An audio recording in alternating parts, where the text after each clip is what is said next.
ஏன் இன்னைக்கு bank Nifty and Nifty stocks எல்லாமே ஏன் கீழே விழுந்தது ஆல் டைம் ஹையில் என்ன ரீசன் அப்படின்னு பார்க்குறப்ப ரெண்டு விஷயம் கிட்டத்தட்ட ஒரு 7 விஷயம் நடந்திருக்கு. அது என்னன்னு ஸ்டெப் பை ஸ்டெப்பாக பார்ப்போம். ஸோ யுஎஸ் சைனாவோட ட்ரேடு டென்ஷன் இதனால தான் இது நடந்திருக்கு. அடுத்தது பார்த்தீங்கன்னா market sentiment, US federal reserve meeting.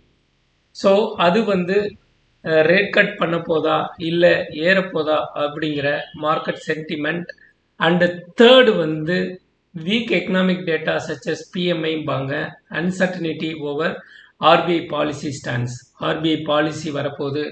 So இங்கே ரெப்போ ரேட் கட்டு ஏறப்போதா இறங்க போதா அப்படிங்கிற அன்சர்டனிட்டினால இந்த மார்க்கெட் ஃபால் நடந்திருக்கு.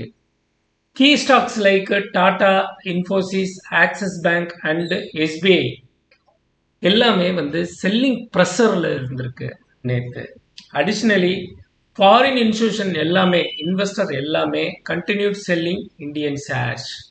எதனால அப்படின்னு பார்த்தீங்கன்னா concern about slowing GDP growth, rising bond yields and high valuation weighted of the market.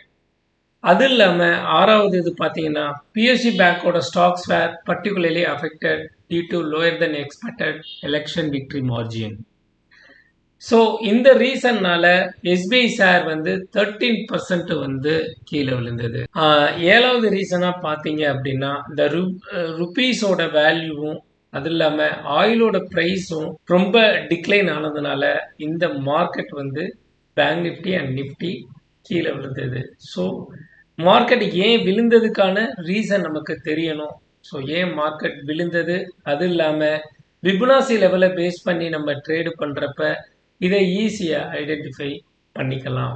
So market விழுகிறதுக்கான இத்தனை ரீசன் இருந்தாலும் லெவலை பிரேக் பண்ணுறப்ப மார்க்கெட் கீழே போகும், லெவலை பிரேக் பண்ணுறப்ப மார்க்கெட் மேலே போகும் அப்படிங்கிற அந்த காரணியை தெரிஞ்சுக்கிட்டால் மட்டும்தான் ஆப்ஷன் ட்ரேடிங் பண்ணுறவங்களால சக்ஸஸ் ஆக முடியும். Thank you all. இந்த வீடியோ பிடிச்சிருந்ததுன்னா லைக் பண்ணுங்கள், ஷேர் பண்ணுங்கள். ஸோ நாளைக்கு இன்னொரு வீடியோவில் சந்திப்போம்.